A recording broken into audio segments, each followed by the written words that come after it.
Just want to let everybody know that on June 18th, we're dropping the Yeezus book, an illustrated narrative guide to Kanye West's sixth solo effort. It's featuring an in-depth look through the music, influence, themes, and production of one of the most hotly debated rap records of all time. It is a big, beautiful coffee table book that is really flashy and attention-grabbing and full of unique Yeezus-inspired art. It also, of course, has intense musical analysis written by myself and Chris Lambert of the Watching the Throne podcast, Donald Martin of The Most Unruly, and Martin Connor of Rap Analysis. You can find the book on keenshotpress.com. Everybody want to know what I would do if I didn't win. I guess we'll never know.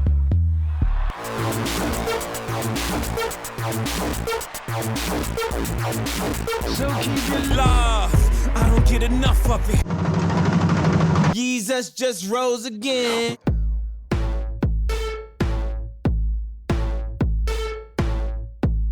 Listen to the kids.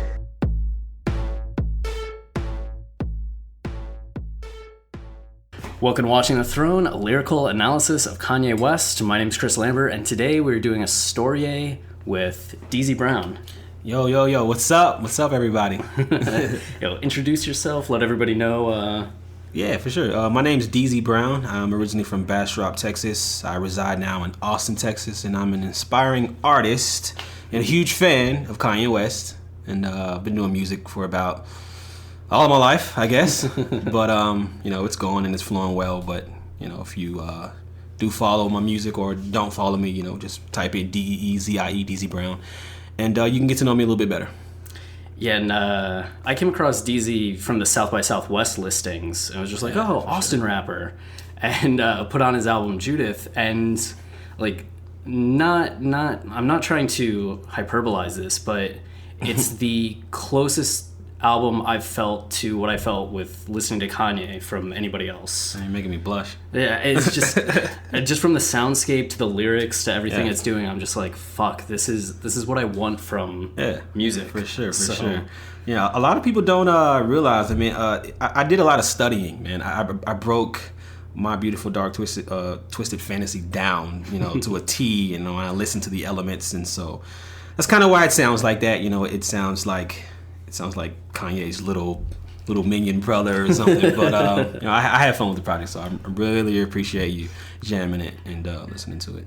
Yeah, it's it's continued to be on cycle in my car and just listening again. And I was telling you earlier, every time it goes through, I get to another point where I say out loud in my car, just this is so fucking good. And then kind of look around. And I'm like, nobody. That's cool. Should I tweet it to him? Nobody. Super, super cool. And I think that's my biggest fear, man, because I dropped it, independently, of course. Yeah. So there's no label behind it. But I definitely think that it's one of those things that you're going to be able to go back on and say, yo, this is crazy. I found this at a record store. It's like, I didn't even know this existed.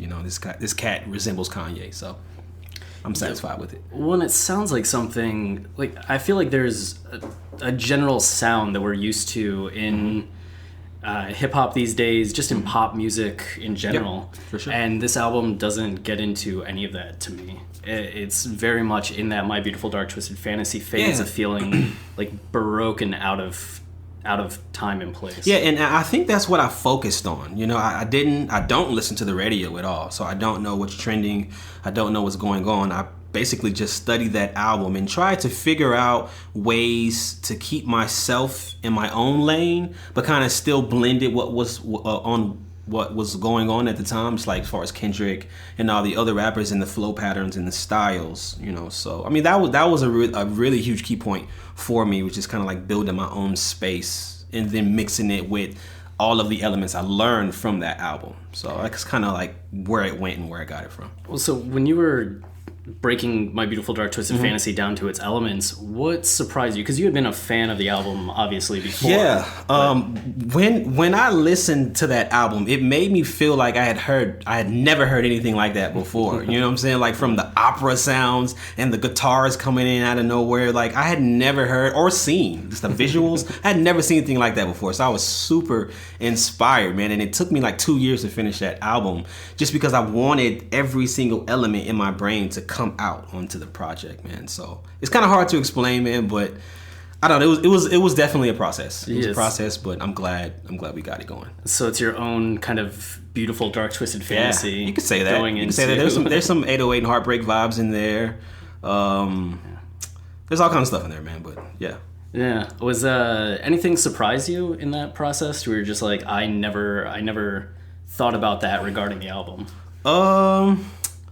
I don't know about surprise me. I mean, I will say I never imagined like live guitars being on any of my music. And so when I got that first guitar back, it was on Anna Winter Every Winter. That's the first piece I got back where I reached out to the producer and I was like, look, listen to this and then mimic it and see what you can do. And he sent it back. I was like, oh man, it's about to be crazy. It's about to be crazy. So that was the experience I had as far as just like being surprised. And I've read some of the interviews that you've done, and Kanye comes up, and the influence of Kanye comes up. For sure. And are you happy with those comparisons? Just sometimes you're like, well, I have my own sound. Like, yeah, well, it is what it is. You know, I'm satisfied with people making those comparisons because I made that album off of what the industry placed in front of me. I made that album off of like, the industry says this is what you have to do to be successful. So I went and I picked all of the things that they said that I had to be successful with, and I crafted that out. So when people come at me and say, it sounds like Kanye, it sounds like Travis, I'm like, yeah, it does. It does. It really does. I mean, this is what the industry placed in front of me, and say, this is what success looks like. Do it. And I did that. Even though I was brainwashed a bit, I still did it, and I still came out with this cohesive project. So yeah, because I imagine doing the opposite of that, where you're like, this is what's been successful. Fuck all that. Like, I'm just gonna go and bang on a tambourine. Exactly. Rap over that. Exactly. Do you have a favorite moment on the album? Favorite moment on the album? I don't know, man. I'd say Toast to Balenciaga. That song, I think it took us like almost 7 months to finish. Oh, shit. We were going back and forth from, do we leave guitars in, and I had my my buddy on the bridge of that song, and he was crafting out his ideas. So I think that moment and spending that much time on that record meant a lot to me because of Kanye spending so much time on All of the Lights. I don't know. He said he was working on that song for years, and all of the features and how that was, and that's how I wanted to do it. But I don't think anybody was, I don't want to sound like cocky or anything, but I don't think anybody was on the level I was on as far as just like making that song something huger than it already was. And so, I don't know. I mean, I definitely think it'd be that one. It'd be that one. There's something to the idea of like leveling up a song. Like it sounds good, but like when you're a fan of Kanye and you understand like... you gotta push. And that's one of my favorite stories about like the College Dropout leaked. Yeah. And Kanye's like, okay. And went back and like added shit.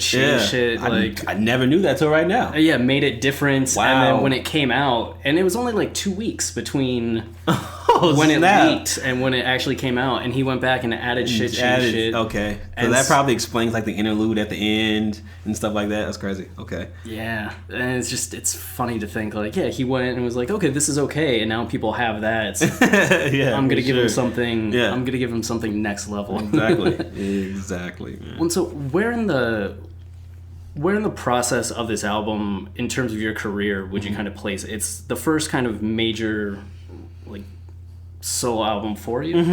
And what do you mean? What do you mean by like? I guess just where you're at in terms of putting out music.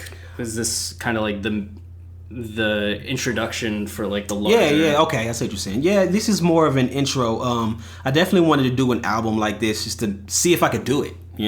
After I heard, My Beautiful Dark Twisted Fantasy, I was like, I gotta figure out how I can put an album out like that, and I feel like this is that album. Like, okay, cool, I did it. Now, I kind of want to move on to trying to find my own sound and still blend some of those elements I learned from Kanye in there, but I want people to be like, oh, that sounds like a Deezie track. I want to like definitely lock that in. So I definitely say this is more like an intro to my career moving forward. Yeah. Hell yeah. And then in terms of being a Kanye fan and having such like an understanding of where he went in his career, what how does that come into play for you and just your perspective on what's next? That's crazy. It's crazy you asked that. I want to start producing. Yeah, I want to start producing. I've been on eBay looking for MPC 2000s everywhere. They're around $500-600. So I definitely want to get into that aspect of music, learning more,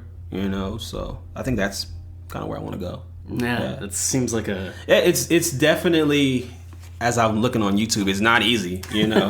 Well, I mean, what is easy? And so, but that's definitely something I do want to jump into, is as far as learning that aspect of it, you know. Yeah, because that's empowering in a way too, to be able to have that and not just have to be sending back to this person. And finding and searching for stuff and dealing with that whole jazz. It's nonsense, but it's definitely something I want to dive into. Well, speaking of diving into things, Kanye on Twitter today. Oh my gosh, where do we start? Yeah, where do we start with that? Today's the day, just for reference, that Kanye had kind of like the all-day tweets with the "I still love Donald Trump, make America great again" hats. Donald Trump tweeting him back. Yeah. And just causing all sorts of kind of chaos. Yeah, in just the conversation. Yeah, like, definitely. I think I saw earlier before you guys got here, it was 1.5 million tweets today just about Kanye. Wow. Yeah. That's insane. Yeah, like that's insane. But you know what? I think this is good because it's forcing people to express the way they feel.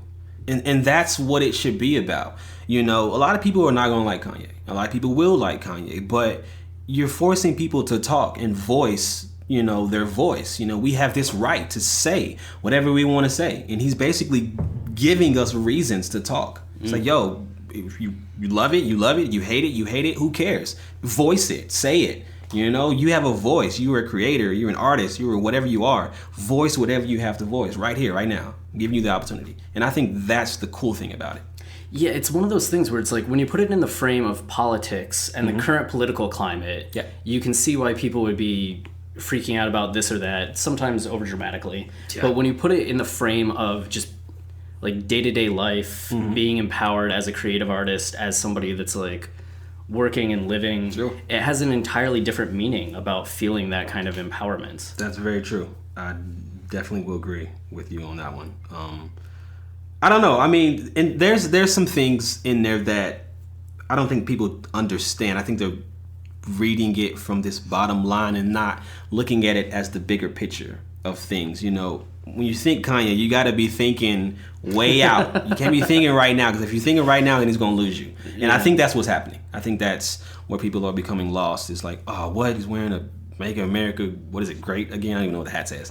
Great again hat, you know. Oh, he's endorsing Donald Trump. It's like, no, he's not, man. He's trying to create some type of, you know, space in between the negativity of what's going on. He's spreading love somehow, even in the most, you know, horrible way. He's trying to spread love. You know, there's situations where we have to deal with this in everyday life. You know, there's situations where two people are together with children, and then one person decides to opt out of the relationship and cheat. Now you have this relationship with these two children, and you still have to love that person. You still have to find ways to love that person for the kid's sake, right? Yeah. But at the same time, you know what I'm saying, now we're speaking on Donald Trump, and it's like, yo, he's doing the same exact thing. He's finding ways to love this person no matter what the circumstances are. You know, and I think we got to think about it in that way, and then we can probably, you know, go down the road a little bit smoother. Yeah, and you talk about Kanye being like a futurist in that way, and there's something about, I almost feel like he views Donald Trump as this somebody that was outside politics that entered into politics at the highest level, and it doesn't, he's not concerned with the micro, the specifics of it, the drama of the last 2 years, the drama of the next 2 years. For sure. But he's just viewing it as like, if you look at what this did and the current this creates, or how this diverts the energy of how it was to this new realm of things. Yeah. That in and of itself is like a really interesting topic. But then when you scramble it all up with all the politics, it becomes much more. It becomes one-sided, very one-sided. When you view it that way, it's more of an opportunity. You know, he from the outside looking in, he's like, yo, this man just got elected president of the United States. You know, anything is possible is probably what's going through his mind. Which is what he was saying in some of the tweets, like, I'm being me, and that should allow you to be you. Exactly. And if this person was able to do this thing and have the opportunity now, like, you have that same opportunity, so go for it. Exactly. It's giving us, it's putting it right there in front of us. We're not even taking it. No. I'm taking it. I don't know at all. I'm taking it in for sure. Hell yeah. That was one of the comparisons, because that all or nothing kind of thing, like, he supports some aspect of Trump. Does that mean he supports everything? Yeah. One of the conversations I had that I thought was interesting, somebody was saying that, and I was like, well, what if you're still a Louis C.K. fan, and somebody was accusing you of liking, or of being a sexual assault supporter, or like a apologist at that point, just because you still liked Louis C.K.'s comedy? Right. Can Kanye not like the performance artist aspects of Trump without being labeled then a racist or... Yeah. I think he tweeted this, and I think I can't quote it, but you know, he said, I don't agree with everything, you know, but you know, I still love him, you know, and I think that creates some separation, you know, when it comes to everything else that's applied with Donald Trump, because there's a lot of stuff that goes along with Donald Trump, you know, but I think what Ye is trying to say is there's certain parts of him that he can love, you know, and it is what it is, you know. He's free enough to have his own opinion and have his own rights to love what he wants to love. Absolutely. For sure. Absolutely. Well, Kanye, when did you first start listening? When did you become... Ooh, that's a good question, dude. I mean, I think, of course, I started listening to Kanye West when College Dropout released, of course. But in middle school, I listened to a lot of Jay-Z. You know, my dad had every Jay-Z album, and he was so mad at me because I used to take the CDs and I used to take the inserts out of the CDs and put them in my backpack and go to school like, yeah, I got that Jay-Z. Like, that was the thing for me, you know. And Blueprint 1, I think that record was called Never Change, which was produced by Kanye. I'm still fucking with crime because crime pays. Out hustling, same clothes for days. I never change. I'm too stuck in my ways. Like, Ye. Like, and I didn't know that, you know, until like years on. Like, yo, Ye produced that, you know. It was like, and so I feel in my heart, you know, that being my jam, that was my first encounter with Kanye, you know, and that was my first like, yo, I like this cat, you know, by just listening to Jay-Z, you know. But I think when Through the Wire came out and All Falls Down, I used to sit in the mirror and just rap All Falls Down. Like, that video for me was crazy, seeing his jaw in the what was that, the metal detector in the airport. Like, that whole era, just like, I was like, I'm a fan. I'm definitely a fan. Those music videos are just insane. Like, from the get-go, he's just had insane music videos. Definitely. And even that first one, Through the Wire, where he had to come out 40,000 of his own money, you know, to make that happen. Like, that right there was like, yo, you know, this is crazy. This industry is crazy, but you gotta want it. You gotta be hungry, you know. And for sure. Yeah. And did those early Kanye albums kind of leave a blueprint for you getting into... Definitely, man. Definitely left some and what's crazy is I think on Late Registration it was a record called Drive Slow, and to see him like collaborate with someone from Texas, that made me feel really good. Like, oh, you know, this is possible. I'm about to be on a song with Kanye one day, you know what I'm saying? I'm from Texas, so I think that for sure too has kind of helped me just keep driving and keep pushing. And then of course everything else that came with it, like the first Yeezys that came out, Yeezy 1s with big, you know, chunky things with the, like, I was inspired by all of that, you know. So I definitely think that, that those first stages with the sampling and seeing how cool it was to like be in this era where you can be a producer and rap at the same time was everything for me. So yeah, definitely. What and then were you worried when Late Registration came out? Like, the second album, will I still like what's there? At the time, no. I wasn't, I was still listening to a lot of Jay, and so I was a really big fan of all of that sampling and like those soulful samples. I was a huge fan of that. So, once that came out, it was definitely a process to where like, okay, I want more, so definitely stuck with me for a while. And I feel like for a lot of Kanye fans, there's a push and pull dynamic with the fact that all of his albums are so different. Yeah, that's genius. There's some people that are just like, I love the first 3 albums, but then first 3 and then my 808s and Heartbreaks, no, Yeezus, no. Yeah, a lot of people don't like Yeezus. That's weird. I think that's genius. I think it's genius when an artist can make all of his fans gravitate to this one spot and then leave and go way over here and leave them there thinking that, oh man, we don't know what's next. Right now we're all in the Life of Pablo era. We thinking that we're going to hear more of,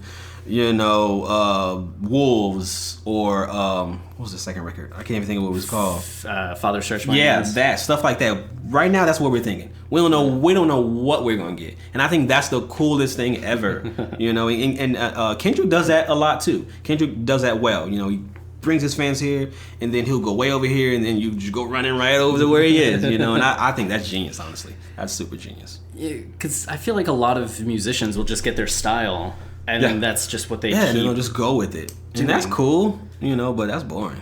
It's very boring. Yeah, I'm not with the boring. No, that's one of the things that first attracted me to Kanye was the fact that it's just I don't know what I'm gonna I don't know what I'm gonna get. And I liked this, but I love this. Yeah. And now I love this more and I don't know. Yeah. It's just kind of and it's funny because you get friends and family members that try to talk you out of being so addicted to it. It's like, why you like him so much? He's this, he's that. He's like, man, I don't care. What are you gonna do? What? I'm gonna stop listening to him? So I think that's cool too. But and then you got to think about the artwork aspect. A lot of people forget about that. A lot of people forget about how the artwork can just push you to love someone even more. And I put that into my own aspect in my own music and my own craft. It's I gotta focus on this artwork. And this is the first thing people see before they even hit play. So, it's so many things that factor in, dude. Was there still a My Beautiful Dark Twisted Fantasy influence on the Judith cover? There was. As far as the Jesus being on the back of the bike, I felt I was talking about a lot of things in the album, and I didn't want people to think that I was going in another direction. I wanted them to know, yo, look, I'm going here.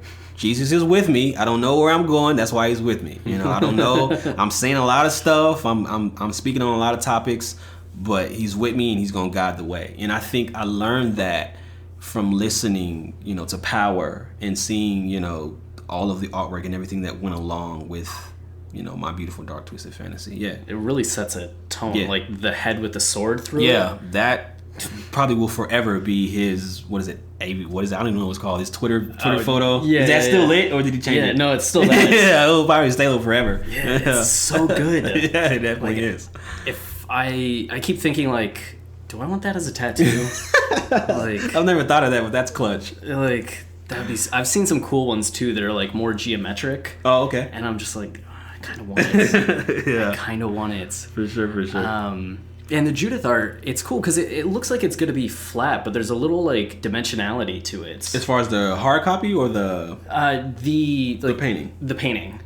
Yeah, it definitely looks clayish, huh? Yeah. That guy is good. His name's Gennaro Good. And I met with him through a friend, and I seen his work, and I presented the idea to him. And he was like, say no more, And I was like, all right, cool. And he sent some drafts back, and I was like, yo, this is crazy. This is going to be crazy. So I hope Kanye sees it one day. I think he'd love it. I hope so, too. I think he'd love the artwork. I think he'd love the music. If I ever get to meet Kanye...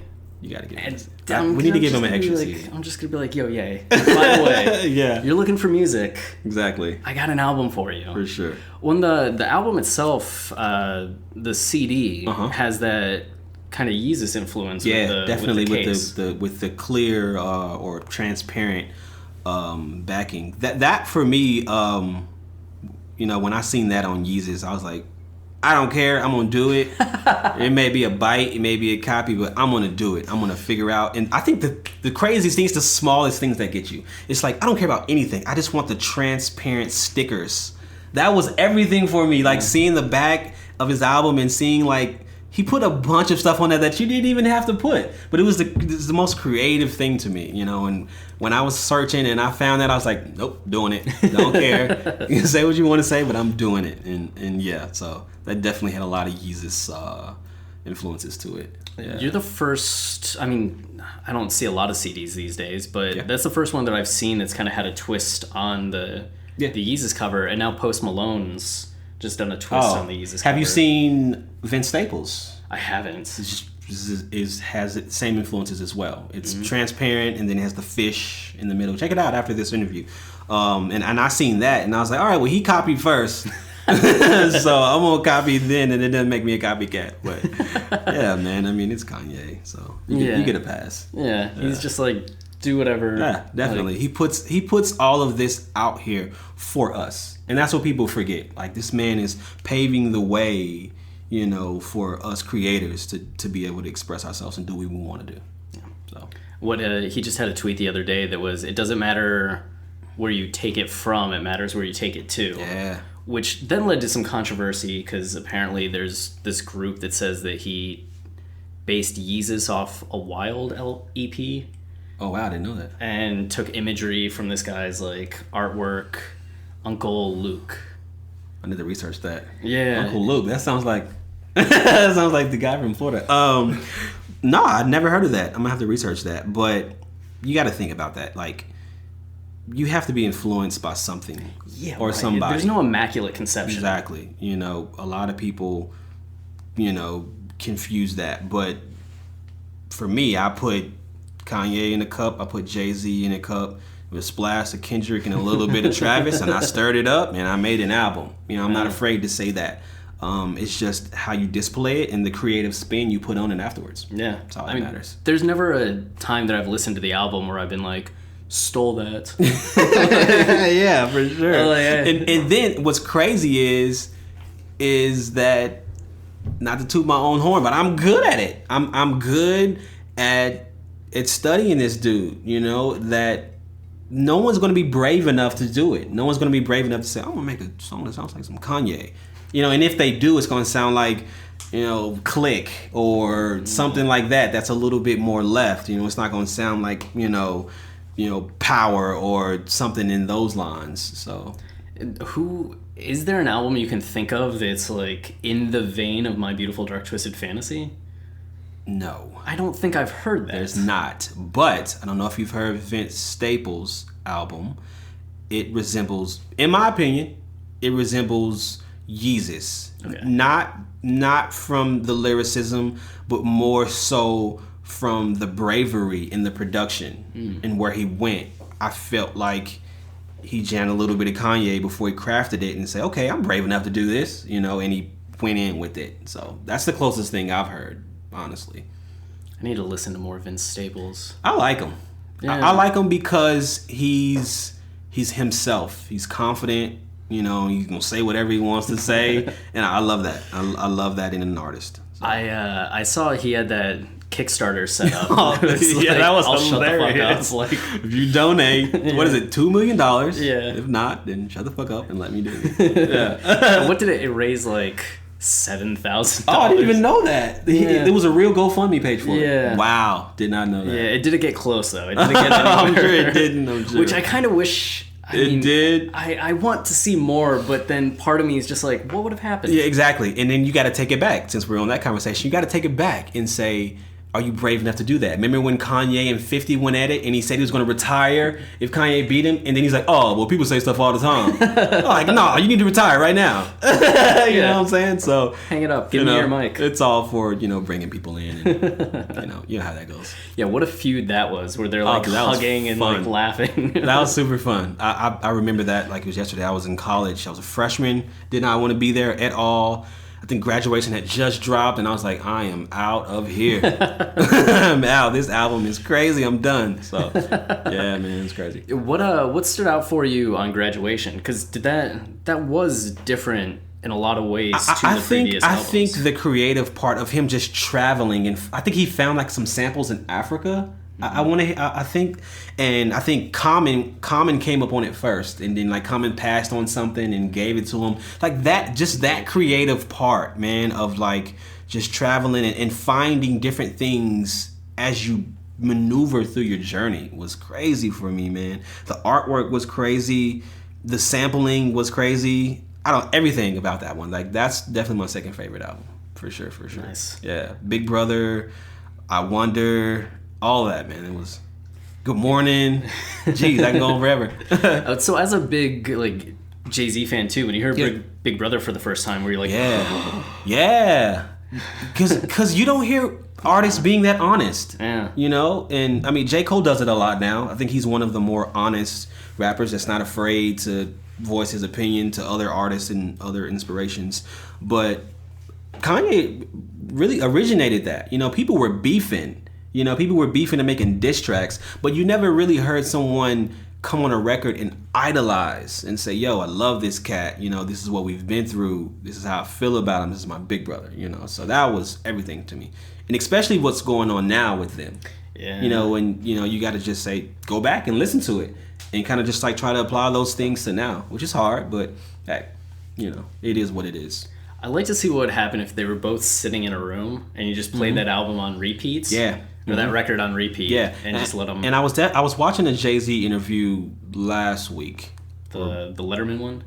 Maybe. No, I don't think it was a Letterman one. I'm not sure who the interview was with, but he asked him about Kanye. And Jay-Z's response was he just didn't agree with some things, but they just needed to have a conversation. That's all. He even referenced Kanye, and he was like, you remember when Kanye said racism's still alive, they just be concealing it? Like, you know, so they still have love for each other. I think they just disagree on some things, you know, and they just need to sit down and talk about it. Yeah. Over some beats. Yeah. Because if Jay-Z hears beats, then, you know, that's an automatic, like, okay, let's do this, you know, so. Yeah. Pulls that Gucci bucket hat down. Yeah, for sure. Yeah, definitely. It always surprised me, like, getting into the Watch the Throne era, because it was just like, that was so cool when that record came out, and they were so huge. And then for just like 2 years later, it's Kanye's wedding, and Jay's not there. I remember thinking like, is there something there? And it's just never... Exactly. And it's so it sucks so bad because we don't know what's going on. We can only just guess, like, oh, maybe he just doesn't like the Kardashians, or maybe he doesn't want to be on camera, because, you know, they display everything. Yeah. Which is, you know, it is what it is. But we don't know. We don't know what really goes on. I mean, because we can look back and they sit next to each other at award shows. Yeah. You know, so we really don't know. But I did think that was weird. And I do think that it's weird that we don't see Blue Ivy and North together. Right, you think, like... You know, that's something that we, like, oh, hey, they both got kids around the same age. Like, I don't know. Maybe they're not going to be rappers, but maybe they could be something together. Yeah. Like, think about them two together, how huge that would be at whatever they're doing. You know? Yeah. Like, I don't know. So, I guess we'll just have to wait and see how it unfolds. Yeah, and I never thought I'd care so much about celebrity kids. For real, right? Care about, like, will Blue Ivy and North ever, like, hang out? Exactly. And I almost forgot that Ye had another daughter named Chicago. I totally forgot. You know, it's just like so much is happening that, you know, you forget. When Jay-Z has twins? Yeah. And Pharrell has triplets. Okay. Yeah. Jay-Z has twins. It's like, where are they? You know what I'm saying? And I think that's genius. I think that's super genius. Yeah, they're really good at staying. Those two. Like, we've never even seen a Jay-Z wedding. Right? Weird. That's crazy. Yeah. That's super crazy. So. Weird. Yeah. Big time. That's just gonna be my life goal now. Like, I need to purchase a picture from Jay-Z and Beyonce's wedding. For sure. It was funny, like, today in all the Twitter madness regarding Kanye. There were times, like, in the midst of all the political stuff, he's just tweeting pictures of saints. Yeah, I've seen that. Or just being like, North had exactly. While people are, like, angry, he's like, okay, hey, man, I love this guy. And he was like, no, you're not supposed to be tweeting that. You know what I'm saying? I thought that was genius as well. Yeah. And that just proves more that, man, you're just trying to spread love. You know, look at it in a different way, man. You're just spreading love, you know, in the most beautiful way, you know, and take it that way, and it'll be a lot easier to digest. Yeah, absolutely. Yeah. Well, My Beautiful Dark Twisted Fantasy, the Good Fridays are coming out. And did that kind of blow your mind that sound was what was following all the kind of soul samples and Back then when it was coming out? Yeah, man.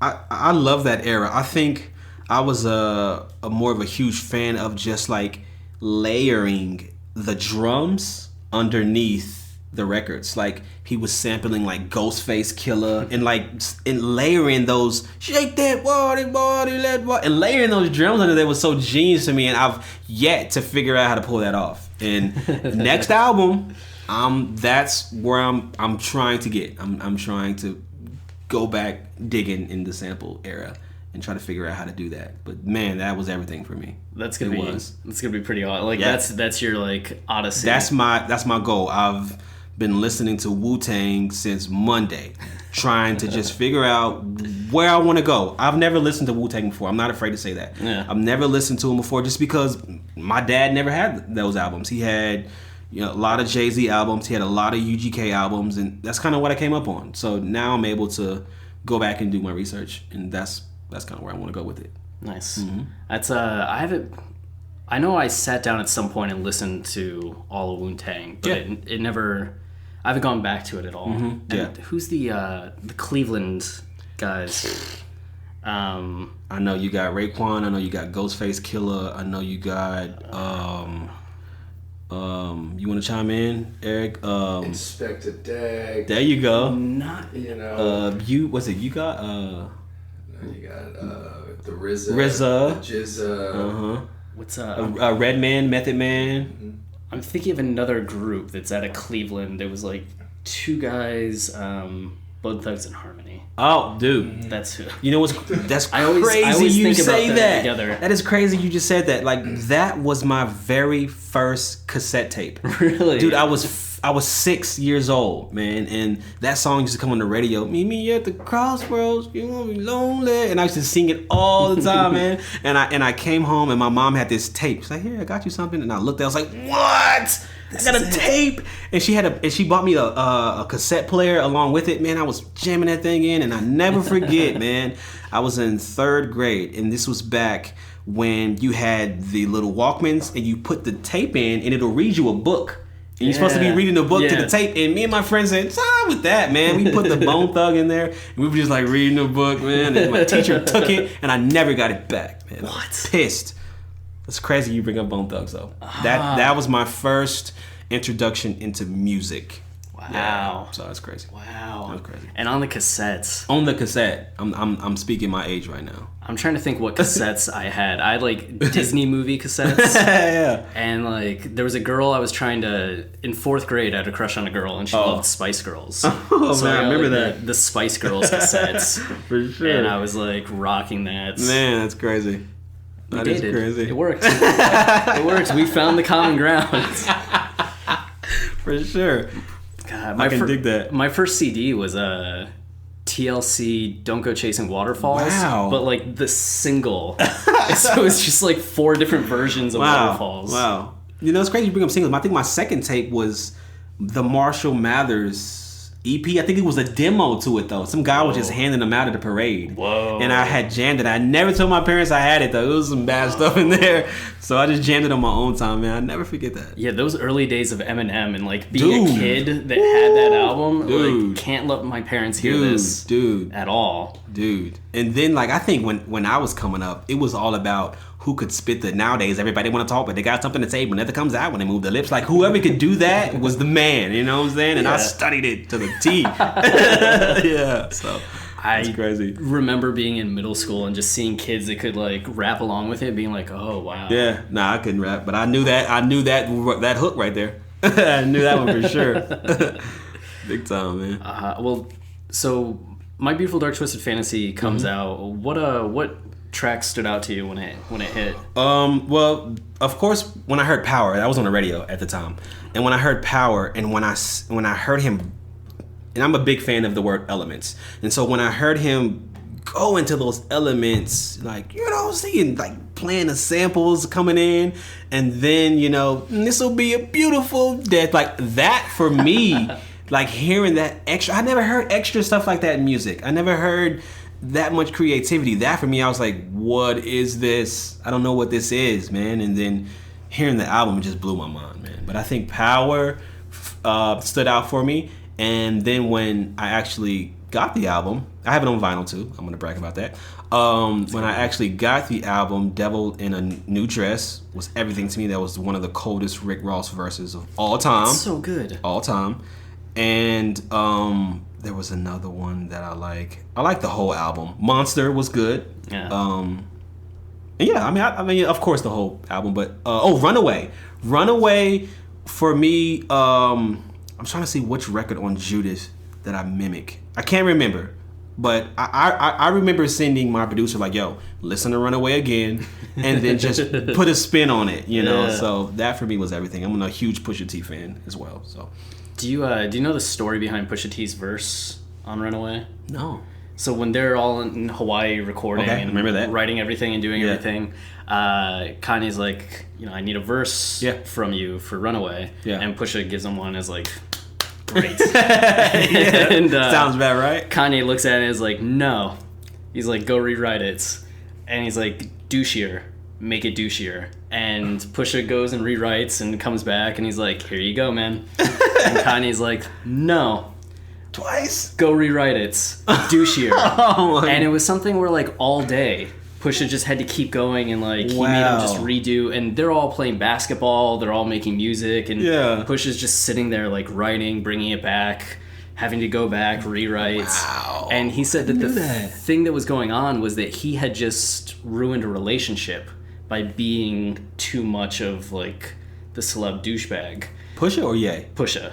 Okay. So that he had kind of been avoiding going to that place, but Ye kept making him go back and rewrite it. And then that's the influence Yeah. came in. Wow. Yeah. I'm going to listen to that song with a whole different perspective now. Yeah, it's so cool. Like, I get so excited because I used to love that verse just in general. Yeah. And then, Every bag comes with a price tag. You should face it. Yeah. You should leave if you can't accept the basics. Basics. Like, yeah. It's so truthful. I remember using that verse in a relationship. It's like, dude, that album came out and I was in a bad place in my life. I'm not gonna lie. I was in a horrible place. I was in a situation that I did not want to be in. And I remember listening to that album and I would reference it every argument. It's like, I'm a douchebag, I'm an asshole, like what? What are you gonna do about it? Run Away. Yeah, and so Away. that album sticks with me. But that's crazy. I never knew that story. Yeah. Thank you, man. That's crazy. One of my favorites. That's crazy. And then going into Yeezus. Okay. Did you have any resistance to Yeezus when it came out, or were you on board immediately? I didn't get it at first. I think the first night I listened to it, I was mad because I had this date and she invited her sister over, and so the date went blah because her sister's there, and so I laid on the ground listening to the Yeezus album on the ground while them two slept in the bed, and I'm listening to the whole thing loud. At this time the Dre beats had just came out, and I had like the pros, and you could hear them through the headphones. I'm like cranking it up, and I got down to Bound to, and I was like, okay, I gotta re-listen to this. I think this is what we do. Don't tell your mom shit. And I was like, yeah, this album's for me. And I went back and I listened to it again, man. And it's definitely an album that sticks with me. Yes. Any key moments? New Slaves for me was a dope record just because it didn't have any drums in it, and he showed his creativity of just like playing notes. I never knew I could be so addicted to just a sound. Like that for me was crazy, and him displaying everything on the buildings, even though I did not get to see it because they shut it down in Austin. I was super pissed, but him displaying his face on these buildings and on these walls was everything for me, man. Can't Hold My Liquor was another favorite. I love Bon Iver. I love Bon Iver. Like, I remember listening to Bon Iver the first time I was on the airplane, went to Atlanta, and that's all I listened to in the air. I thought that was a crazy moment for me. So, but that's a trip because it's such an atmospheric album, like his self-titled. or is For Emma. Well, yeah. I know what you're talking about. Yeah, they're both like just so. Yeah, and I never knew that. What's the record that's on My Beautiful Dark Twisted Fantasy that's also on his album? Lost in the World? Yeah, I never knew that there was an original version of that until I went and listened. I was like, what? And it's crazy. Like, it builds up this crazy sound. Yeah, that was everything to me. Yeah. Everything. Do you like 22 a Million? Dude. Let's not talk about that. Let's not talk about that. That's a whole other... I started, when that album came out, I sent a lot of those records to my producer to sample. Yeah. And I have a lot of stuff that a lot of people haven't heard that has samples in it of that record. I'm trying to put them out. We're trying to figure out creative ways to release that music, but yeah. I love that. There's a guy I need to set up a StorYe with who was a writer on one of the records on 22 a Million. Whoa. And I'm just like, I'm very excited to just kind of talk with him about the Kanye world, but then the Bon Iver world. Jump into that. That'd be crazy. Yeah, because that album's just... Yeah, and what he does with his vocals is just... It seems so easy, and it's not. As an artist trying to go in there and mimic that, nope. Think again. So... I love that though, man. I love that creativity in his voice. I love how he makes auto-tune something cool and not something like, oh, you need auto-tune because you can't sing. Right. Nah, it's not about that. It's just about the creative layers of using it, and the flexibility that it gives to... Yeah, definitely. Yeah, that's his use of Bon Iver, both on My Beautiful Dark Twisted Fantasy and then on Yeezus was... Yeah. Crazy, which that was there anything on Life of Pablo? I was gonna say, I think that's my one regrets of Life of Pablo, that there's not Bon Iver showing up and blowing my mind. That's crazy. Maybe on this new one. Fingers crossed. Maybe. Yeah, for sure. But the news of all the albums coming out. Yeah. What? Pusha. Yeah, that's dude. Is that the one? I'm so ready for Pusha's album. I'm glad that he's helping Tiana as well. Yeah. I think last album he didn't shed a lot of light on her and help her out a little bit. So I'm glad that he's because she's very talented, and I think she just needs some kind of creative spin on her music. So I'm glad he's doing that. Kid Cudi and Kanye on the same album, like I don't even know what to think. I don't know what to expect, but I'm ready for it. And then he's supposed to be doing a Nas album. Yeah, and I'm all the way in for that. Like what? Yeah, man, I'm all. And a lot of people, say Nas doesn't know how to pick beats. That goes around a lot. Like, oh, Nas is horrible at picking beats and all of this. I was like, no, he's not, man. He has his own story and his own thing going on in his head that it's not all about the production. Nas wants you to hear what he's saying in his lyrics, and that's what matters the most. I'm excited about all of them. Honestly, I am.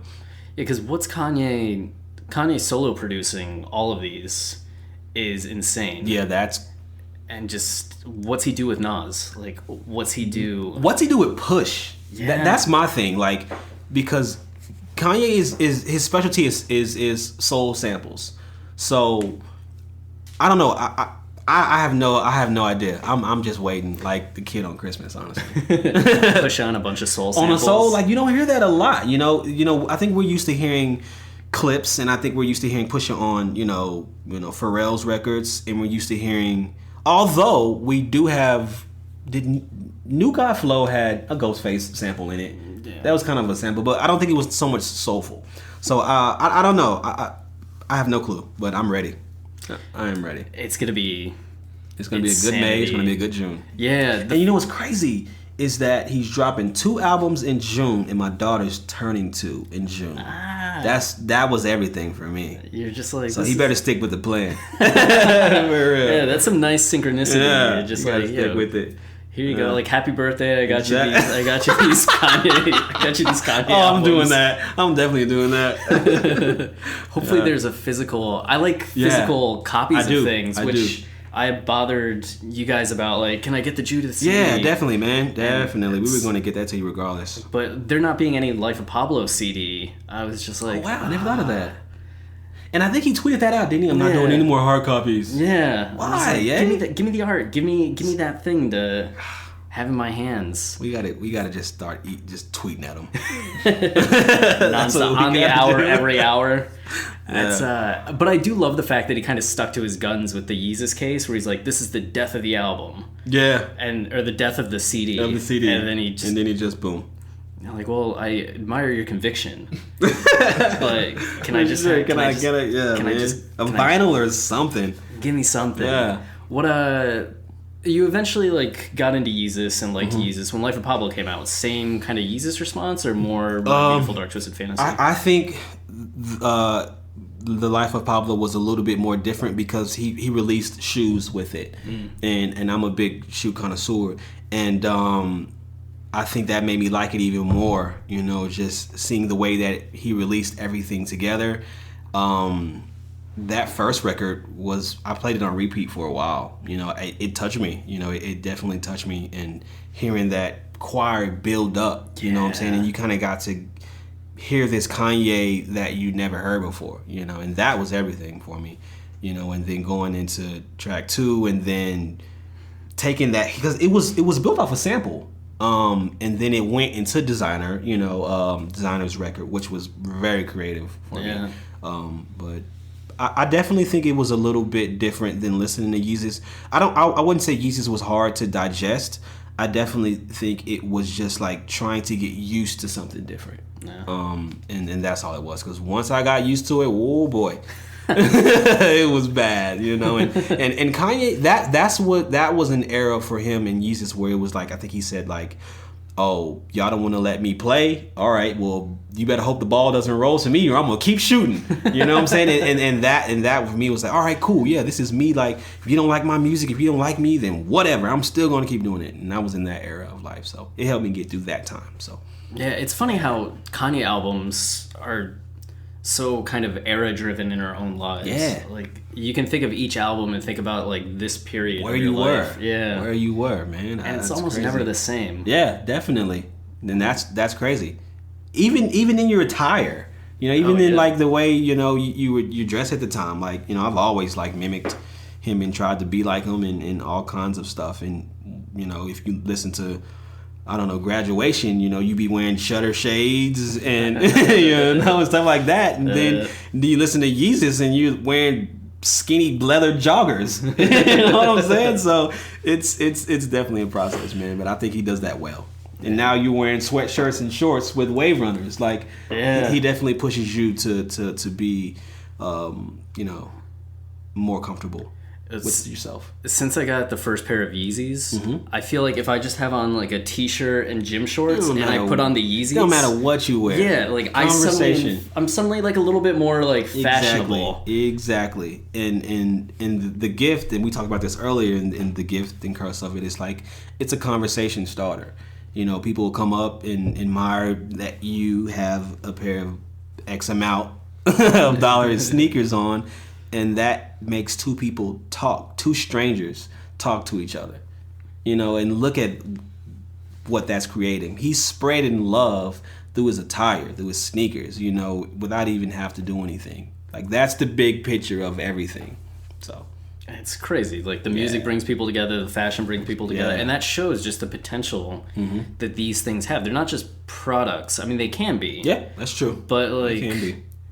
I don't know. There's always a good side and a dark side to things, and it seems like he's kind of trying to do things in more of the good side. Definitely, and he's trying to make things more affordable as well. You know, as I remember when the Yeezys came out, as far as with Nike, no one could afford those things. You know, I had to spend a whole check, you know, trying to get that stuff. And so now that, you know, he signed with Adidas, things are starting to light up. You know, it's going to take him some time to get where he wants to get. I think he's trying to get on like a Shaquille O'Neal Walmart low, but it's going to take a while. But, you know, I think that's the cool part of it. He wants everyone to have a pair of Yeezys. Yeah, he tweeted that out one time. That was cool. What he said today that there's 160 jobs available at Yeezy. Oh yeah, 159 now. Yeah, you see, Ebro got in a text with him and was like, "Yo, man, this and that. I need a job at Yeezy." He's like, "Done." The Ebro thing's so confusing to me. It is. He's been like, I love Kanye, all about like I'm explaining, and then he'll shit talk him. Yeah, and he bashed him. He said something like he'll never be real as Jay-Z. He'll never out-truth J. Cole. He'll never be able to out-rap Kendrick. And I can't remember what the last Drake. one was. Oh, and he'll never be able to out-hit Drake. Have you heard Stronger? Right. Do you see the numbers on Stronger? Right. This man has plenty of hits. This man has hits that he's not even on, that he just produced. Yeah. Like, don't do that talk. He's not trying to make hits at this point. Drake wants hits. That's all Drake wants. Exactly. And I love Drake. You know, I love all of the artists he mentioned, but he was stating it as if Kanye was worried about those things. Yeah, desperate to. Yeah, I don't think he's worried about any of that. I think he's worried about spreading love, trying to figure out how Yeezy can hit 1 billion as a brand, and push creators to be creative in their own ways. That's what I get from it. I agree with that 100%. Yeah. Just a top 3 albums, Kanye albums. Top 3 Kanye albums. Okay, so we're gonna start with 3. Okay, dramatic. Make it dramatic. And I'm gonna say Yeezus. Okay. Because I was in this place, personally, I was in a place where I needed some type of guidance, and I needed something to get me over the hill at the time in place I was in. I didn't have a lot of money. I was working at a job making $10 an hour, and I just wasn't happy with where my life was. And hearing that album made me feel like, all right, man, it doesn't matter where you are, it doesn't matter who you are, it doesn't matter what people think of you. Like, do whatever you have to do to get where you need to go. And that's what that album done for me. 2, I'm gonna say Graduation. I was in college. This was 2007, and this album came out, man, and I remember skipping class all day. And I didn't have money. I didn't have money then, so I got it off of Pirate Bay.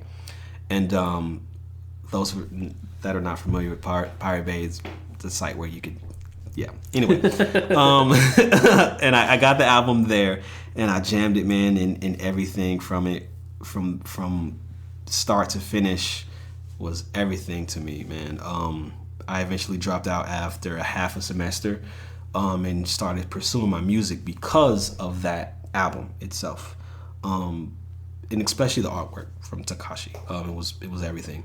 I tried Murakami, it was crazy. I tried to interview him. I was going to Japan. Whoa! And I was like, I'm going to be in Japan. Can I please interview him? And Yeah. they're like, he doesn't feel like he could adequately speak English to conduct the interview. And then I just see this motherfucker's Instagram posts. They're all in English. I see him doing like 30-minute interviews with people all in English. Yeah. And I'm just that's a very polite blow-off. Yep. But like, do you think I'm not going to watch a single video? Or like, Exactly. Yeah, man. But that album was everything. I'm not going to say I know it word for word, but I might know it word for word. do you got the glory down word for word? This is the glory. Maybe. I'm not going to put myself on the spot, though. And then, of course, number 1, I don't think, we have to even test that, but would be My Beautiful Dark Twisted Fantasy.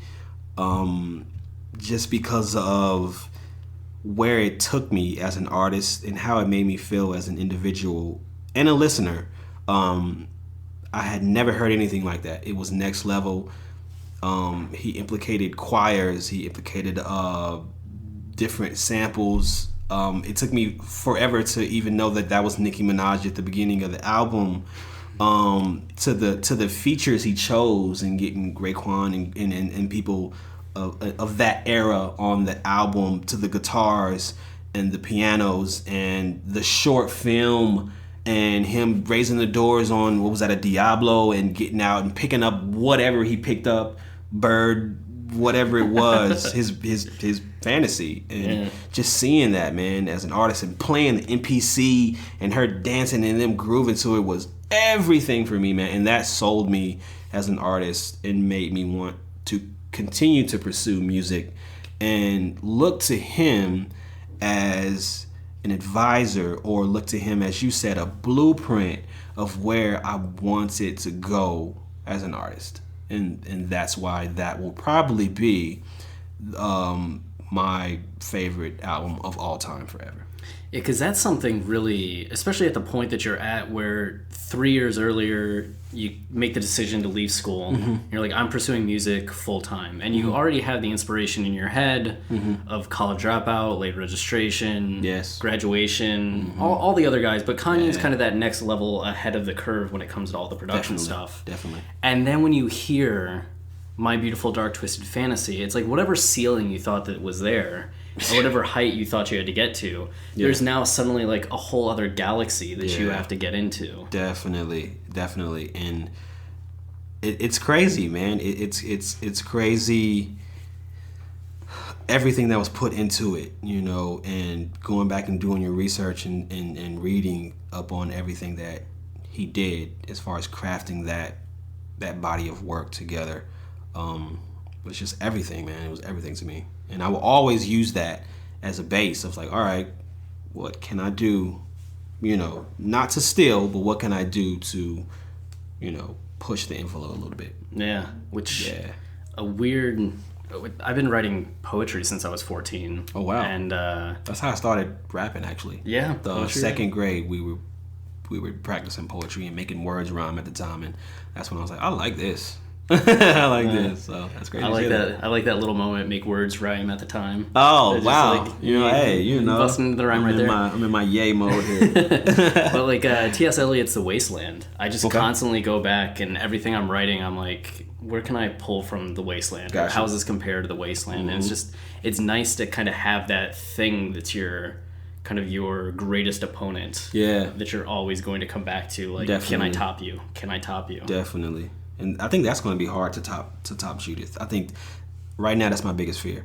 I've actually invested in my own studio in my house. It's a lot easier taking that I have a 2-year-old and that I need to be around her as much as I can. That's huge for me. And so I have a studio downstairs, and so I've been just, you know, casually trying to figure out which direction I want to go in, and it's like, man, how am I going to do this? How am I going to top this album? This is really good. Not to my own horn, but I spent a lot of time on that album. It's really fucking good. Yeah, thank you. Like, I'll toot the horn. Thank you. And so, I don't know, but I think that's the challenge of it. It's like you can do it. Yeah, and it's just knowing that it's just that process of taking those steps and being like, yes, Definitely. yes, no, and just following that path. Exactly. 5 favorite Kanye tracks. Ooh.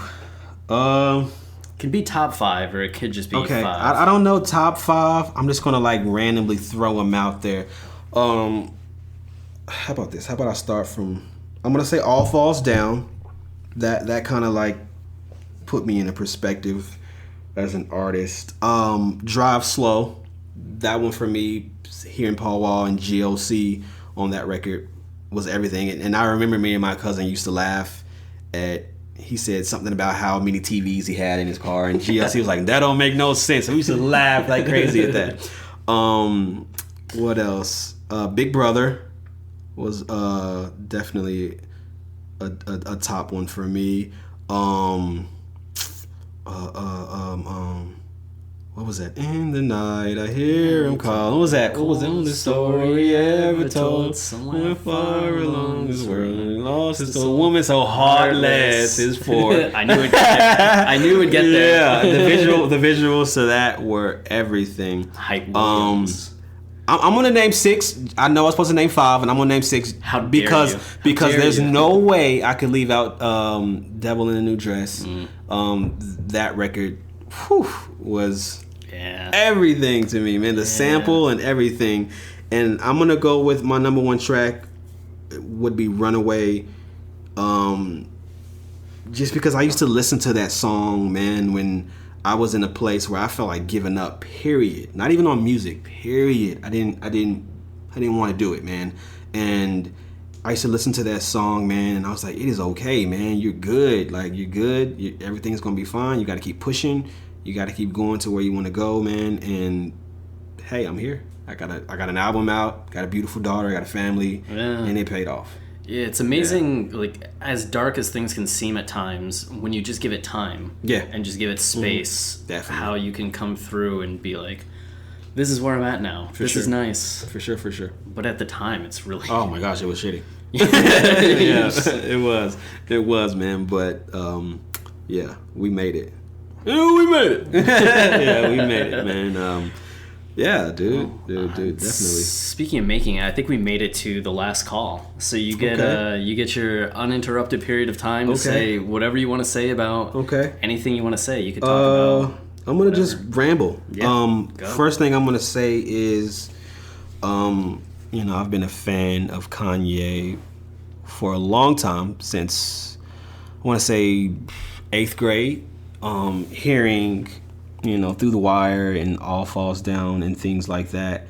I think as listeners, we need to remember that this man is a genius, and if you don't agree with that, then that's fine, but in this time in America, man, we need to really capitalize on spreading love. There's a lot that's going on, and it's scary, especially for African Americans.